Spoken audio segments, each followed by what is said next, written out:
Les heures les plus sombres que je passais aux urgences se déroulaient la nuit. Je suis seule avec une infirmière qui reste dans son bureau à jouer à Candy Crush en attendant qu'un patient se présente. Une nuit, alors que le silence régnait dans les couloirs, une dame plutôt âgée déboule en panique, accompagnée d'une jeune fille qui boite. La dame me crie alors: "Au secours, ma fille va accoucher de là!" Première fois que je suis confrontée à une urgence seule en pleine nuit. Du coup, je me lève instinctivement pour aller appeler l'infirmière. C'est alors que la mégère, qui avait déjà bien réveillé tout l'hôpital, m'agrippe et me hurle: "Oh, vous partez comme ça!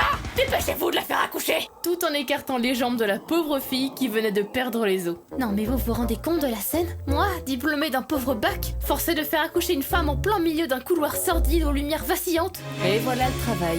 C'est un magnifique bébé de 3,5 kg.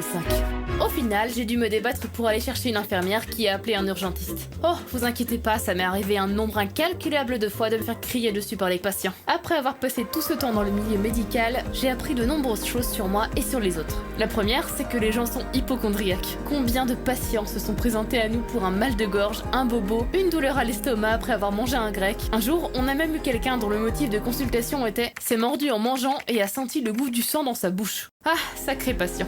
J'ai aussi appris que beaucoup de gens se sentent très seuls, au point de venir aux urgences en prétextant un mal de tête seulement pour avoir un contact humain et de l'attention. C'est là que j'ai développé mon sens de l'empathie, qui était déjà très présent, mais là, c'était différent. C'était pas qu'un job où on accueillait et examinait seulement les malades, c'était aussi beaucoup de social, de psychologie, d'écoute. J'ai également appris à garder mon sang-froid, parce qu'on nous forme pas à maîtriser les alcooliques qui pètent les plombs, les drogués qui nous menacent à l'arme blanche, les échappés d'asile qui hurlent et détruisent tout. Malgré tout ça, j'adorais mon métier. Je le trouvais très enrichissant et surtout humainement parlant. J'ai acquis beaucoup de compétences médicales, donc si un jour YouTube ça marche plus, vous apercevrez peut-être ma trogne au service des urgences.